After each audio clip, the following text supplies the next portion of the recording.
Doctor ortho Ayurvedic oil and capsule, अब दर्द भी घुटने टेकेगा।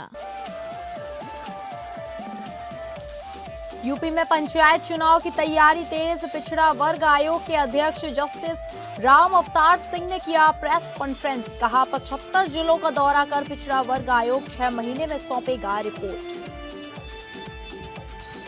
यूपी के डिप्टी सीएम केशव प्रसाद मौर्य का विपक्ष पर जोरदार हमला। कहा 2047 तक वनवास पर रहेगा विपक्ष। नहीं, केशव प्रसाद मौर्य ने जीरो टॉलरेंस नीति को दोहराते अपराधियों को दिया कड़ा संदेश। जो भी कानून हाथ मिलेगा उसके खिलाफ होगी सख्त से सख्त कार्रवाई।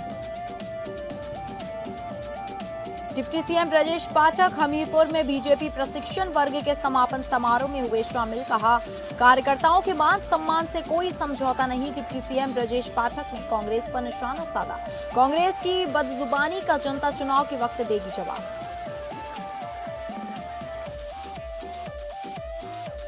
नमस्कार, आप सभी का स्वागत है उत्तर प्रदेश बुलेटिन में और मैं हूं आपके साथ अंकिता सिंह।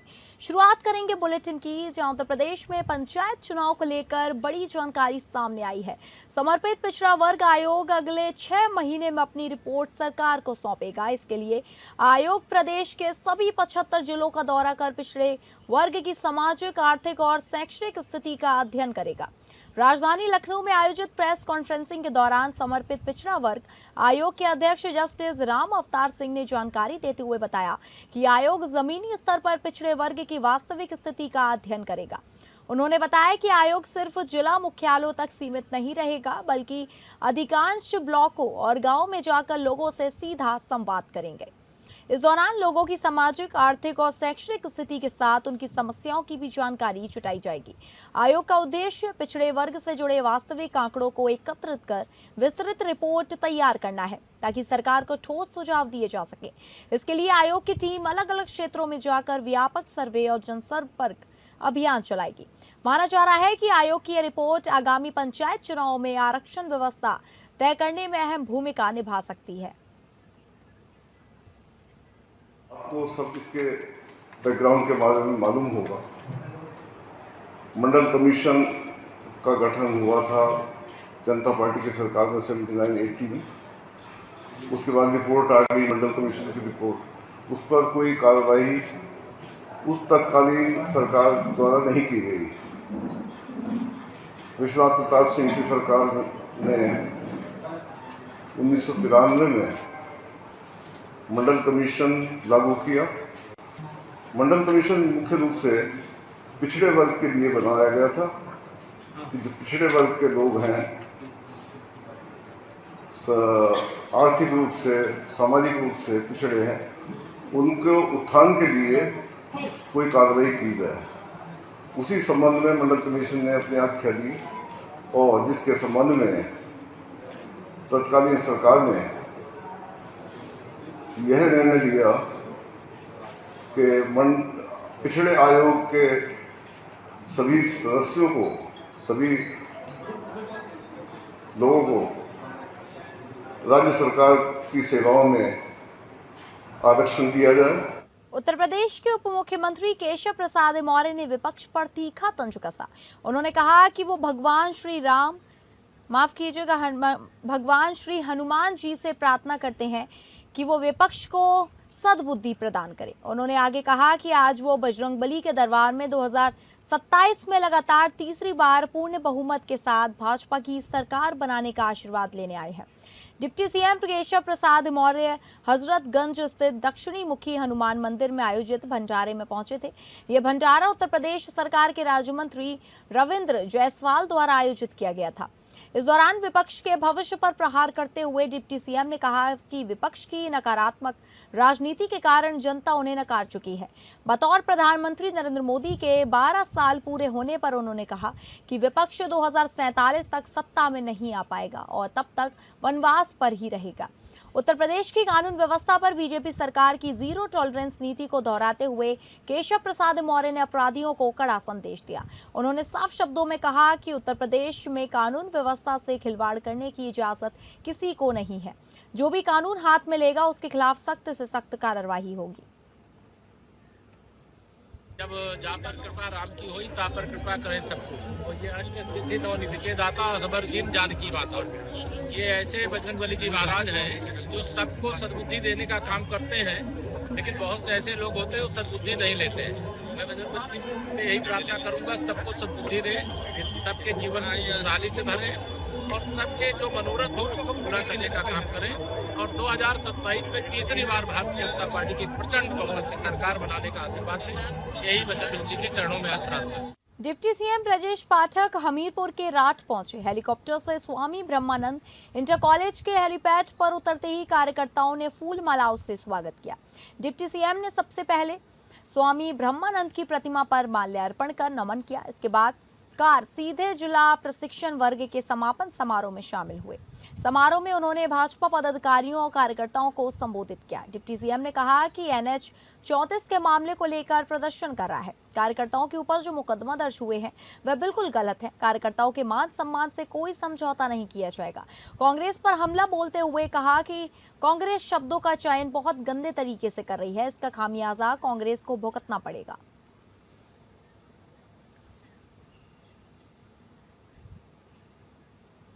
हमारी सरकार के एजेंडे के प्राथमिक नंबर पर है। हमीरपुर को सर्वश्रेष्ठ जनपद के रूप में हम सब स्थापित करेंगे और माननीय प्रधानमंत्री नरेंद्र मोदी जी की जो गरीब कल्याण योजनाएं हैं और उत्तर प्रदेश में योगी जी की जो लॉ एंड ऑर्डर और गरीब कल्याण योजना है वो जन जन तक पहुंचा करके हमीरपुर को नंबर 1 का जिला बनाने का काम करेंगे। हम प्रशिक्षण वर्ग के माध्यम से बूथ स्तर तक के कार्यकर्ताओं को तैयार करेंगे कि माननीय मोदी जी की गरीब कल्याण योजनाओं से कोई भी व्यक्ति वंचित न रह जाए। यूपी सरकार के कैबिनेट मंत्री संजय निषाद ने सड़क पर नमाज को गलत ठहराते हुए कहा कि जब जनता की सरकार जनता के द्वार है तो जनता की सड़क भी जनता के लिए होनी चाहिए। वहीं कॉकरोच पार्टी के सवाल पर कहा कि जब हम किसी पर टिप्पणी करेंगे तो उसे दर्द होगा ही। सीजीआई का नाम लिए बगैर कहा कि अनावश्यक टिप्पणी से बचना चाहिए। प्रदेश के मौजूदा बिजली संकट का ठीकरा उन्होंने पिछली सरकारों पर फोड़ते हुए कहा कि 70 साल की तुलना 10 साल से नहीं होनी चाहिए। पहले ज्यादा बिजली संकट था, अब हम ठीक कर रहे हैं। संजय निषाद ने कहा सड़क रोककर धार्मिक काम करना ठीक नहीं। वहीं कॉकरोच पार्टी के सवाल पर संजय निषाद ने कहा कि किसी का पर अनावश्यक टिप्पणी से बचना चाहिए। पहले देश पर मुगलों अंग्रेजों का कब्जा था, अब युवाओं के दिमाग पर सोशल मीडिया का कब्जा है जो दूसरे देशों से चल रहा है।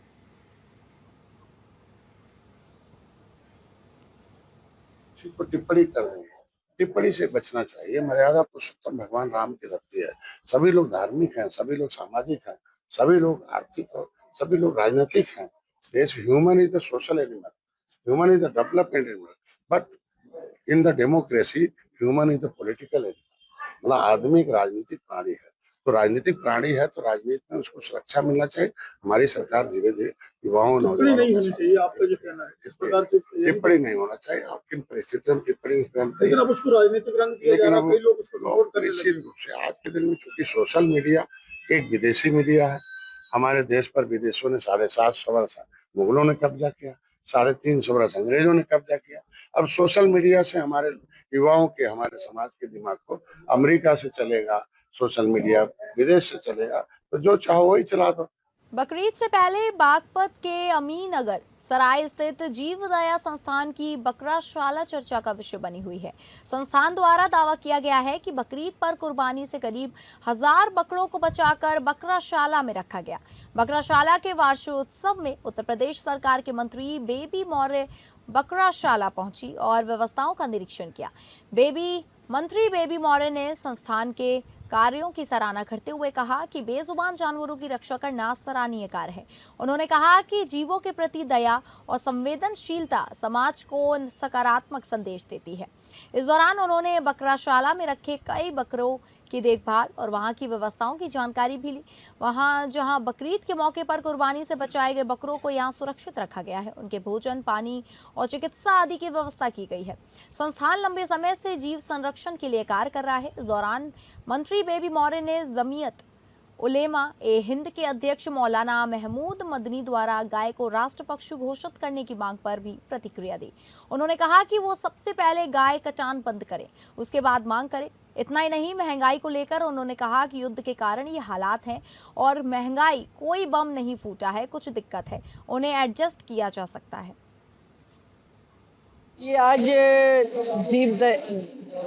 जीव दया संस्थान का वार्षिकोत्सव और एक ऐसा कार्य जिसे हमारे यशस्वी प्रधानमंत्री जी और मुख्यमंत्री जी भी चाहते हैं कि जीव दया हो, जीवों पे दया हो, हम हिंसा के कार्य नहीं करें। और अभी 2 दिन बाद बकरा ईद आने वाली और उसके पहले करीब लगभग 1000 बकरों को इन्होंने खरीद के उनके जीवन दान दिया है। इतना अच्छा ये संस्था कार्य कर रही है, इसी के कार्यक्रम में मैं आगे आई हूँ। मंत्री जी महमूद अरशद मदनी है, उन्होंने तो सरकार से मांग की है बकरीद से पहले गाय को राष्ट्रीय पशु घोषित किया जाएगा। अब ये उन्होंने मांग की है, उनकी मांग से थोड़े ही पहले कहना काटना तो छोड़ो गायों को, तब मांग करना।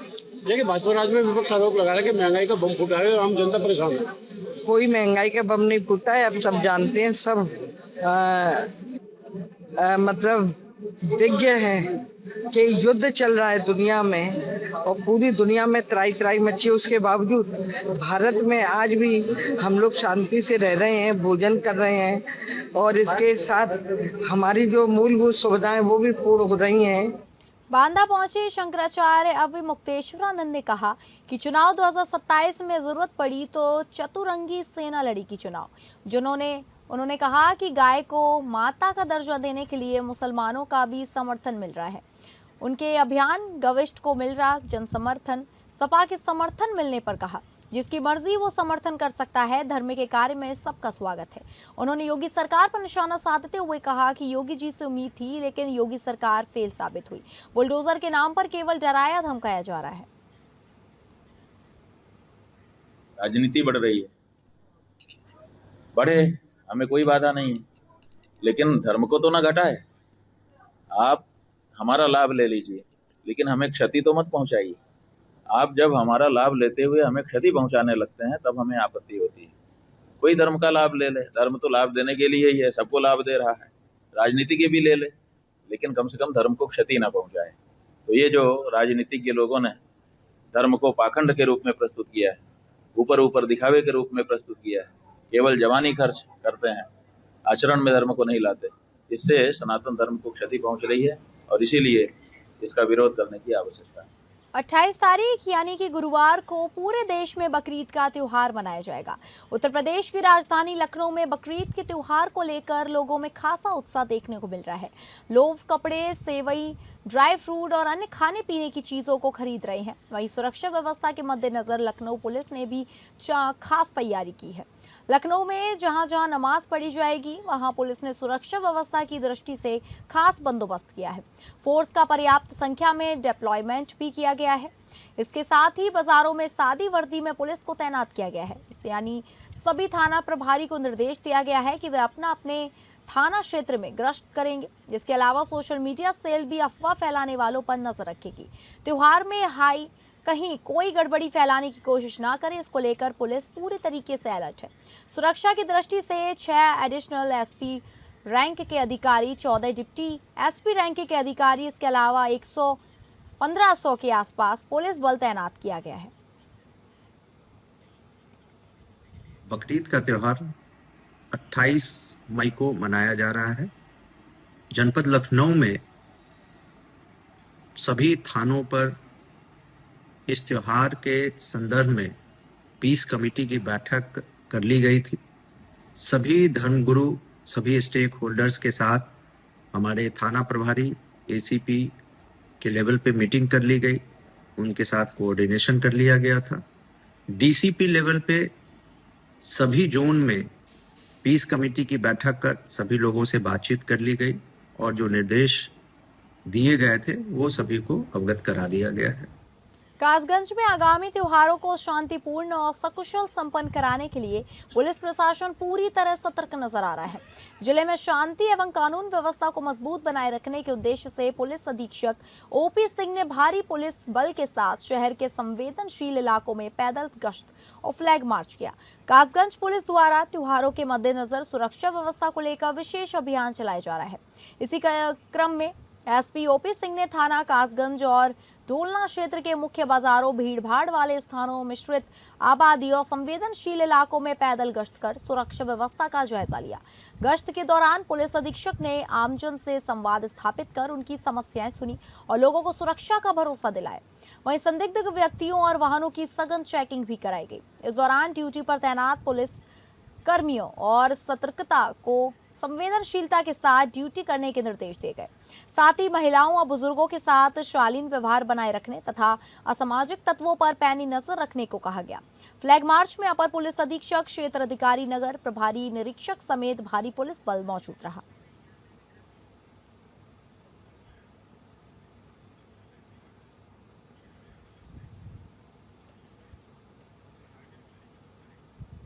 एक बार देखिए, ये हमारे जवानों द्वारा जो निरंतर ये पसीने बहाए जा रहे हैं, इसके पीछे का कारण ये है कि वो ये चाहते हैं कि जनपद कासगंज के अंतर्गत हर त्यौहार आपसी भाईचारा, प्रेम, मोहब्बत और परंपरागत रूप से मनाई जाए। शासन की मंशा के अनुरूप कोई भी गैर परंपरागत कार्य न हो। आप सब लोग जैसा जानते हैं कि बकरीद का जो त्यौहार होता है उसमें जो कुर्बानियाँ दी जाती हैं, कुर्बानियों के लिए जो शासन के गाइडलाइन है, हर थाना स्तर पर प्रत्येक साम्रांत व्यक्तियों के साथ पीस कमेटी की बैठक करके, सेंट्रलाइज रूप से पीस कमेटी की बैठक करके सब लोगों को वो आदेश निर्देश निर्गत किए जा चुके हैं। उनको क्लियर किया जा चुका है कि किसी भी स्थिति में प्रतिबंधित किसी प्रकार की कोई जानवरों, पशुओं की कुर्बानी नहीं होगी। श्रावस्ती में आगामी बकरीद पर्व को लेकर शांतिपूर्ण और सौहार्दपूर्ण माहौल में संपन्न कराने के लिए पुलिस प्रशासन पूरी तरह अलर्ट मोड में नजर आ रहा है। जिले में कानून व्यवस्था को मजबूत बनाए रखने के लिए पुलिस ने सुरक्षा के व्यापक इंतजाम किए गए हैं। संवेदनशील और अति संवेदनशील इलाकों में अतिरिक्त पुलिस बल तैनात किया गया है। वहीं ड्रोन कैमरों के जरिए चप्पे चप्पे पर निगरानी रखी जा रही है। त्योहार के दौरान शांति व्यवस्था बनाए रखना पुलिस प्रशासन के लिए सबसे बड़ी चुनौती होती है। इसी को देखते हुए श्रावस्ती पुलिस ने बकरीद को लेकर सुरक्षा व्यवस्था कड़ी कर दी है। एडिशनल एसपी ने जिले के सभी अधिकारियों के साथ कानून व्यवस्था की समीक्षा बैठक कर स्पष्ट निर्देश दिए कि किसी भी तरह की लापरवाही बर्दाश्त नहीं की जाएगी। प्रशासन द्वारा जिले के संवेदनशील और अति संवेदनशील क्षेत्रों को चिन्हित कर वहां विशेष सतर्कता बरतने के निर्देश दिए गए। ईदगाहों, मस्जिदों और कुर्बानी स्थलों के आसपास सुरक्षा व्यवस्था और मजबूत कर दी गई है। ड्रोन कैमरों की मदद से हर संदिग्ध गतिविधि पर पुलिस की पैनी नजर बनी हुई है। इतना ही नहीं, सोशल मीडिया पर भी पुलिस की विशेष नजर है। अगली खबर का रुख करेंगे, जहां कानपुर में आईटीबीपी जवान विकास सिंह की मां का हाथ कटने के मामले में जांच रिपोर्ट आने के बाद बड़ा खुलासा हुआ है। सीएमओ की जांच में पारस हॉस्पिटल और कृष्णा हॉस्पिटल की लापरवाही सामने आई है। मामले को लेकर पहले आईटीबीपी के प्लाटून कमांडेंट गौरव अपनी टीम के साथ पुलिस कमिश्नर कार्यालय पहुंचे थे, जिसके बाद सोशल मीडिया और मीडिया में कमिश्नरेट घेराव की खबरें चली। हालांकि यह मामला आईटीबीपी और कानपुर पुलिस अधिकारियों के बीच समन्वय और शिकायत से जुड़ा था। पुलिस कमिश्नर रघुवीर लाल ने पूरे प्रकरण को गंभीरता से लेते हुए सीएमओ की जांच सौंपी गई। अब रिपोर्ट में लापरवाही सिद्ध होने के बाद कानपुर पुलिस कमिश्नर ने दोनों अस्पतालों पर मुकदमा पंजीकृत कर कार्यवाही के आदेश जारी किए। विभाग एक बार फिर से सवालों के घेरे में है। कानपुर के किडनी कांड के बाद अब एक नया मामला प्रकाश में आया है, जो कि आईटीबीपी के जवान विकास सिंह से जुड़ा हुआ है। जी हाँ, विकास सिंह अपनी मां को ट्रीटमेंट के लिए कृष्णा हॉस्पिटल लेकर के जाते हैं।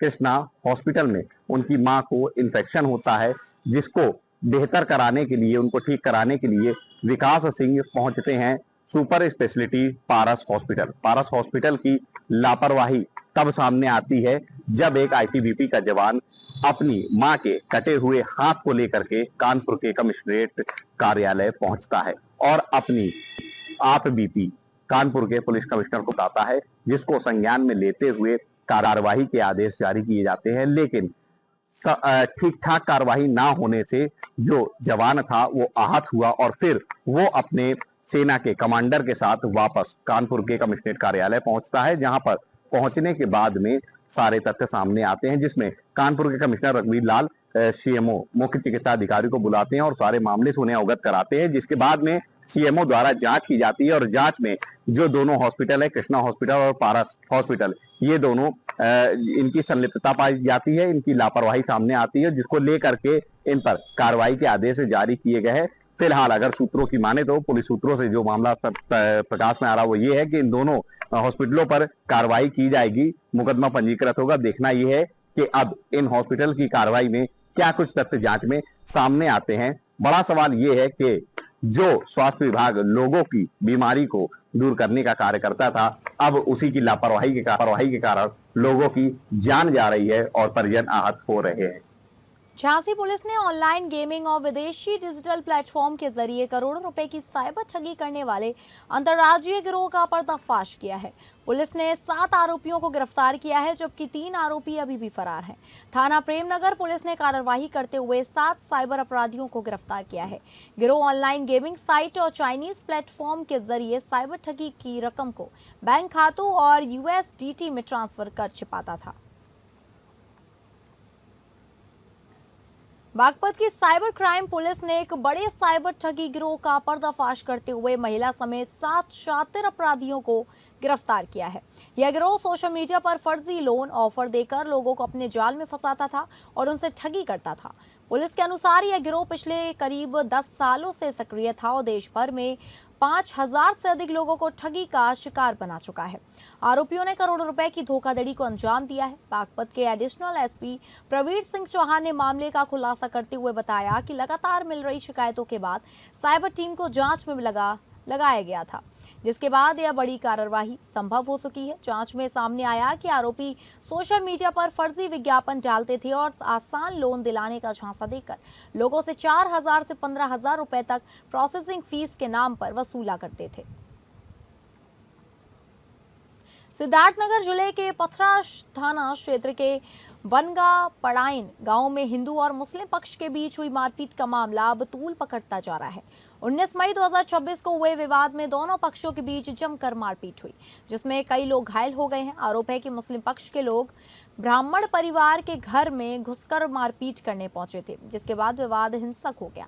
बताया जा रहा है कि मुस्लिम पक्ष के एक व्यक्ति जो पहले से हृदय रोग से पीड़ित थे की तबीयत बिगड़ने पर उन्हें लोहिया अस्पताल में भर्ती कराया गया, जहां इलाज के दौरान उनकी मौत हो गई। मौत के बाद पुलिस ने ब्राह्मण परिवार के खिलाफ हत्या यानी कि धारा 302 का मुकदमा दर्ज करते हुए 2 लोगों को जेल भेज दिया है, जबकि परिवार के 3 अन्य सदस्य जिला अस्पताल में भर्ती हैं। मैं ग्राम बनगा पड़ाई की निवासी हूँ। 18 तारीख को मुस्लिम परिवार के लोग मेरे घर पे लाठी डंडा लेके आए थे मेरे भाई को, हम लोगों को मारने के लिए। जिस समय मैंने पुलिस को कॉल करा था 112 को, 112 आई थी और उसके बाद में उन्होंने मुझे कहा कि आप अरे थाने चलो 11 बजे रात को। इस समय मैं जा नहीं पाई थी वहाँ पे। मैंने कहा कि मैं सुबह आऊँगी और सुबह मैं जब तक थाने जाती हूँ इन लोगों ने फिर से मेरे घर पे हमला किया, 15-16 लोग। और उसके बाद में मेरी मम्मी को, मेरे भाई को और मुझे बहुत बेरहमी से मारा। मेरी मम्मी बेहोश थी, गंभीर में अवस्था में थी। जब मैं मेरी मम्मी को बचाने गई तो उन लोगों ने मुझे भी बहुत मारा। उसे अपने बीच बचाव के लिए मैंने भी एक आध पत्थर चलाया होगा, कुछ किया होगा। उसके बाद में इन लोगों ने मेरी वीडियो बनाई और ये लोग मुझे गुनहगार साबित कर रहे हैं। उत्तर प्रदेश के हमीरपुर जिले के बिवार थाना क्षेत्र में देर रात 2 डंपरों की भीषण टक्कर हो गई। सड़क किनारे खड़े डंपर में पीछे से आ रहे डंपर ने जोरदार टक्कर मार दी। टक्कर के बाद एक डंपर में आग लग गई और देखते ही देखते आग का गोला बन गया। डंपर में फंसे हेल्पर की जिंदा जलकर दर्दनाक मौत हो गई, जबकि चालक नईम गंभीर रूप से झुलस गया। मामला बिवार थाना क्षेत्र के जलालपुर रोड का है, जहां सड़क किनारे एक डंपर खराब खड़ा था। इस दौरान तेज रफ्तार दूसरे डंपर ने उसमें पीछे से टक्कर मार दी। टक्कर इतनी भीषण थी कि एक डंपर में आग लग गई। आग की लपटों में घिरे डंपर का हेल्पर बाहर नहीं निकल पाया और जिंदा जल गया। चालक नईम को पुलिस ने कड़ी मशक्कत के बाहर निकालकर अस्पताल में भर्ती कराया है। हादसे के बाद मौके पर अफरा तफरी मच गई। सूचना पर पुलिस और फायर ब्रिगेड ने पहुंचकर आग बुझाई। पुलिस ने शव को पोस्टमार्टम के लिए भेजकर जांच शुरू कर दी है। रात्रि करीब 2:30 बजे थाना बिवार से बांधुर जलालपुर मार्ग पर खराब पड़े डंपर में पीछे से आ रहे डंपर ने टक्कर मार दी, जिससे दोनों डंपर में आग लग गई। सूचना प्राप्त होने पर थाना बिवार की पुलिस द्वारा टक्कर मारने वाले डंपर के घायल ड्राइवर नईम को उपचार हेतु एम्बुलेंस से CSC छानी ले जाया गया, जबकि सहचालक की जलने से मौके पर ही मृत्यु हो गई है। शव को कब्जे में लेकर पंचायतनामा की कार्रवाई करते हुए पोस्टमार्टम के लिए भेजा जा रहा है। भारतीय किसान यूनियन शंकर ने हसनपुर तहसील में अपनी विभिन्न मांगों को लेकर धरना प्रदर्शन किया। किसानों ने बिजली की समस्या को लेकर SDO को चेतावनी दी। किसानों ने आरोप लगाया है कि उन्हें समय से बिजली नहीं मिल रही है। SDO ने मौके पर JE को बुलाकर किसानों की समस्याओं का जल्द निस्तारण करने के निर्देश दिए। धरने को संबोधित करते हुए भाकियू शंकर के राष्ट्रीय अध्यक्ष चौधरी दिवाकर सिंह ने कहा कि किसानों को आवारा पशुओं, खूंखार कुत्तों और बंदरों के आतंक से निजात दिलाई जाए। मुख्य समस्या बिजली और निम्न स्तर पर तहसील में भ्रष्टाचार, अंश निर्धारण नहीं हो रहे हैं, फौती दर्ज नहीं हो रही है और बिजली वालों ने इतना तमाशा बना दिया है, ट्रांसफार्मर नहीं मिल रहे हैं। ट्रांसफार्मर JE कह रहा है कि साहब अपने आप सुधरवा लो, ये कैप्टन साहब हमारे सामने है। सरकार कह रही है कि किसान के हित में कार्य कर रही है, परंतु सरकार को बदनाम करने का जो काम हो रहा है, इसको भारतीय किसान यूनियन शंकर बर्दाश्त नहीं कर पाएगी। किसान के हकूक की लड़ाई जब तक शरीर में एक एक बूंद रहेगी, तब तक आंदोलन चलता। तो फिलहाल उत्तर प्रदेश बुलेटिन में बस इतना ही। नमस्कार।